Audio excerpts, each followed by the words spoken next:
Bonjour à tous, bienvenue pour cette nouvelle page d'Art Journal. Et pour cette page, je vais travailler dans un nouveau carnet. C'est un carnet Paint On, un carnet, vous le voyez, carré, qui fait 14 cm de côté. Et c'est un carnet ici qui est en papier mix média à grain fin de Paint On, le même papier dont je me sers principalement pour mes colorisations au crayon de couleur. Donc je me suis munie de deux carnets Paint On, celui-ci en papier mix média blanc grain fin et un en papier mix média mais couleurs naturelles, donc quelque chose qui se rapproche du craft parce que je voulais travailler mes colorisations sur ce type de papier. J'ai vu des choses passer très sympathiques avec ce type de papier, donc j'ai envie d'essayer, mais ça ce sera pour plus tard.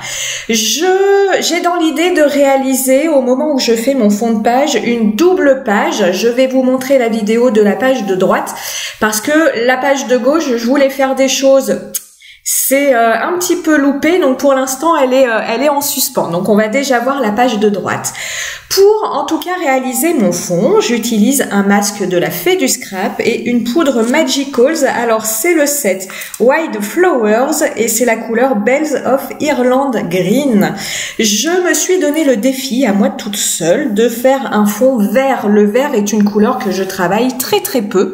Donc pour essayer un petit peu de sortir de ma zone de confort, j'ai décidé d'utiliser un vert et puis pour voilà, être dans le thème du printemps. Et c'est aussi pour ça que j'ai un petit peu de mal aujourd'hui à faire ma page de gauche parce que le vert, je n'ai pas l'habitude, tout simplement. Donc ça me coince un petit peu, mais ça va venir, j'en ai aucune inquiétude. Je vais mettre en scène ce beau visage de l'encre et l'image de Manuela Jammet. C'est un ancien tampon. Comme d'habitude, toutes les références produits sont en descriptif de la vidéo. Et je vais ici travailler la colorisation d'une peau métisse, puisqu'au vu du visage de ce tampon et de ses cheveux crépus comme ça, j'avais envie de faire une peau métisse. Pour faire une peau métisse, en tout cas pour moi, rien de compliqué, c'est juste dans le mélange des couleurs que les choses changent. Donc je suis partie sur une base comme d'habitude pour ma couleur peau de jaune de Naples foncé et de rose de quinacridone. Je suis avec mes aquarelles sennelier. Donc toujours ma base habituelle pour ma couleur peau, jaune de Naples foncé, rose de quinacridone. Et je suis venue y ajouter de la couleur, vraiment une touche de sépia coloré pour foncer ma couleur peau. Et j'obtiens comme ça quelque chose qui me plaît plutôt bien pour une couleur de peau métisse. Donc c'est un mélange que je vais garder en tête pour reproduire l'expérience dans d'autres colorisations. Je suis venue tamponner ce très joli tampon sur du papier aquarelle arche grain fin. Je suis venue le tamponner comme d'habitude à la Versafine claire couleur nocturne lorsque je travaille mes aquarelles. Ce visage, vous le voyez à l'écran ou non, vous n'avez peut-être pas la sensation, mais je vous le dis, j'ai eu beaucoup de mal à travailler les effets d'ombre et de lumière. Pourquoi ça? Parce que déjà, elle a une partie du visage qui est cachée par les cheveux. Donc cette masse de cheveux apporte de l'ombre. Et puis ce qui m'a mis en difficulté, c'est que le nez de ce personnage n'est pas dessiné. On voit juste le bout du nez qui est dessiné, mais pas il n'y a pas l'arête du nez, ce qui fait que j'avais pas de repère pour mettre une zone d'ombre. C'est-à-dire, moi j'imagine que la lumière vient de la droite de mon personnage, donc ce qui fait que l'arête du nez, ce qui est à gauche de l'arête du nez, est ombré, du fait du nez tout simplement. Mais là, on n'a pas l'arête du nez qui est dessinée, alors ça m'a un petit peu toute perdue.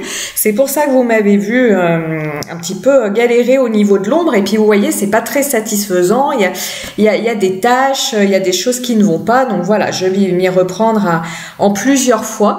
Mais voilà, il y a cette partie droite qui maquillée en lumière, donc vous voyez au niveau du cou, au niveau de l'épaule, aucun souci, fait un dégradé habituel, c'est-à-dire ma zone d'ombre, pardon, ma zone de lumière qui vient de la droite et puis ma zone d'ombre sur la gauche et puis en dessous du cou, hein, puisque le cou cache l'arrivée de la lumière. Mais alors pour le visage, j'ai vraiment galéré. Et ça me permet aussi de vous dire que comme je m'y suis reprise en plusieurs fois, on a comme ça une couche d'aquarelle qui a des traces, qui a des marques. Malgré qu'on soit sur un papier de grande qualité et puis des aquarelles qui vont tout à fait bien, le fait de m'y reprendre comme ça à plusieurs reprises, ça m'a apporté des traces. Donc, ce que je peux vous conseiller au vu de cette expérience-là, c'est voilà, de travailler votre aquarelle tant que c'est encore humide et que quand ça commence à être un petit peu sec, arrêtez, sinon vous allez comme moi avoir, c'est pas des auréoles, hein. Vous voyez, il n'y a pas d'auréoles avec un papier d'une telle qualité, faut déjà y aller pour faire des auréoles. C'est pas des auréoles, mais comme je suis venue amener de l'aquarelle sur un papier qui était quasi sec, ça m'a fait des zones de blanc, des zones avec plus de pigments, bref, ça fait quelque chose qui n'est pas lisse comme je l'apprécie. Voilà, ce qui m'embête un petit peu, mais c'est pas grave. Pour les cheveux, j'ai fait un mélange de couleurs, noir ivoire et terre verte brûlée. Pourquoi j'ai fait ce mélange de couleurs? Tout simplement parce que, vous l'avez vu, mon fond de page avec ma poudre Magicals est verte et je voulais que cet aspect vert se reflète dans les cheveux de ma jeune femme. Alors, c'est très subtil, je suis même pas sûre que vous le voyez à l'écran ou sur la photo du rendu de cette page, mais en tout cas, voilà, dans la couleur des cheveux, vous avez un mélange de noir ivoire et de terre verte brûlée, ce qui nous fait un noir avec des reflets verts, tout simplement. Et pour coloriser cette coiffure crépue, j'ai fait, comme vous le voyez ici, une première couche de couleur assez homogène. Je suis venue foncer les racines du cheveu au niveau de la raie qu'elle a sur le côté. Donc c'est ce que je fais là maintenant. Et puis pour faire les reflets d'un cheveu crépus, je suis venue avec la pointe de mon pinceau bien chargée en aquarelle faire des petits tapotements au hasard de ses cheveux pour avoir comme ça des zones d'ombre et des zones de lumière, puisque un cheveu crépus, hein, c'est très texturé, et de fait les zones d'ombre et de lumière sont assez anarchiques, mais dans le bon sens du terme, hein, c'est-à-dire que bah voilà, ça va en fonction des reflets des cheveux. Vous m'avez vu également utiliser la technique du retrait pour apporter des zones de lumière dans les cheveux de ma jeune fille. Ma coiffure n'étant pas assez foncée, notamment aux racines, une fois que c'est sec, et non pas comme la colorisation de ma peau où c'était à moitié sec, à moitié humide, là, les cheveux, une fois que c'est bien sec, je viens retravailler la couleur de ses cheveux avec mon aquarelle, et comme là, ma sous-couche, pardon, comme là ma sous-couche est bien sèche, il n'y a pas de souci de risque d'auréole. Le seul risque qu'on a, c'est d'une démarcation un petit peu trop franche entre ma sous-couche et la seconde couche que je viens appliquer. Mais ici, c'est voulu, encore une fois, du fait de ces cheveux très texturés. Là, vous voyez passer à l'écran mon nuancier qui accompagne ma palette de couleurs. Je peux un petit peu vous en parler. Ce nuancier, je l'ai fait sur du papier Canson Montval, du papier en cellulose. Le Canson Montval, c'est mon papier de base pour faire mes nuanciers, pour faire des essais de couleurs. Je l'ai maintenant abandonné pour la colorisation puisque le papier cellulose, c'est quelque chose qui est compliqué pour faire de jolies fusions de couleurs, et là vous avez des risques très importants d'auréole. Donc aujourd'hui c'est un papier que je garde voilà pour mes entraînements, pour me rappeler des mélanges de couleurs que j'ai appréciés et que je veux garder en souvenir, et puis pour faire mes nuanciers. Vous l'avez peut-être vu à l'écran, ce nuancier, donc je l'ai fait aux dimensions de ma palette pour qu'il puisse rentrer dans ma palette, et puis pour qu'il n'ait pas de risque de s'abîmer. C'est tout bête, mais je vous le dis parce que moi je l'aurais pas fait si on me l'avait pas dit. Je l'ai plastifié, tout simplement. Je vous rappelle, au niveau de mon blog, je vous ai fait un zoom sur ma palette d'aquarelle Sennelier, sur ma palette d'aquarelle Daniel Smith, pour vous montrer ma sélection de couleurs. Je vous dis pas que c'est la sélection de couleurs optimale chez ces deux marques, mais comme ça vous donne une idée des couleurs que j'ai, si cela peut vous intéresser. Pour les petites touches de rose, au niveau de ma jeune fille, c'est toujours le rose de Quinacridone, et pour sa blouse, j'ai voulu rester dans les tons de vert et dans un vert qui s'accordait avec mon fond qui est, vous le verrez, très très flash. Donc j'ai utilisé ici le vert jaune brillant. Vous voyez, c'est ce vert jaune, c'est ma couleur la plus claire au niveau de sa blouse. C'est un vert très très particulier qui s'accorde pas avec tout, mais elle est dans ma palette de couleurs tout simplement parce que c'est une couleur que j'aime beaucoup. Et puis pour foncer la blouse de ma jeune fille, j'ai rajouté du vert olive, vraiment une petite touche de vert olive à mon vert jaune brillant. Quand je veux foncer une couleur, je viens toujours rajouter une autre couleur à ma couleur de base pour que dans mon mélange, il y ait ma première couleur, pour que mon dégradé soit cohérent. C'est-à-dire que là, je ne suis pas venue rajouter du vert olive seul à ma blouse pour lui apporter de l'ombrage. Je suis venue vraiment mélanger, vous le voyez dans ma palette, je suis venue mélanger mon vert olive avec mon vert jaune brillant pour avoir quelque chose de plus cohérent et pour avoir comme ça une couleur qui se dégrade. Oui, qui se dégrade beaucoup mieux que si j'étais restée sur deux couleurs pures. Je suis venue, vous l'avez vu, lui faire le petit iris de l'œil vert également, alors avec mon mélange vert olive et vert jaune brillant. Et pour apporter une petite touche de doré, je suis venue avec mes aquarelles dorées Colliero-Color, lui faire sa petite bretelle et puis sa petite bordure de son haut avec une aquarelle dorée. Je continue à texturer mon fond. Pour ça, j'utilise un tampon de fond de la dernière collection des ateliers de Karine. Il y a plein de mots dans ce tampon de fond qui nous évoque le printemps, l'arrivée des beaux jours. Donc vous l'avez vu, je suis venue appliquer une Distress Oxide sur mon tampon de fond, et pour avoir des mots floutés, je suis venue très légèrement apporter de l'eau directement sur mon tampon avec un brumisateur et je suis venue tamponner le tout.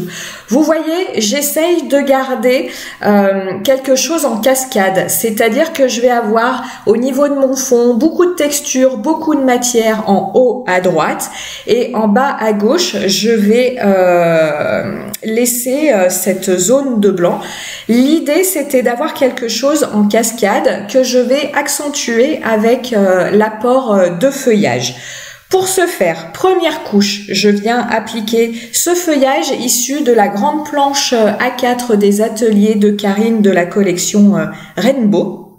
Donc je viens appliquer ce feuillage, je viens le tamponner directement à la Versafine claire.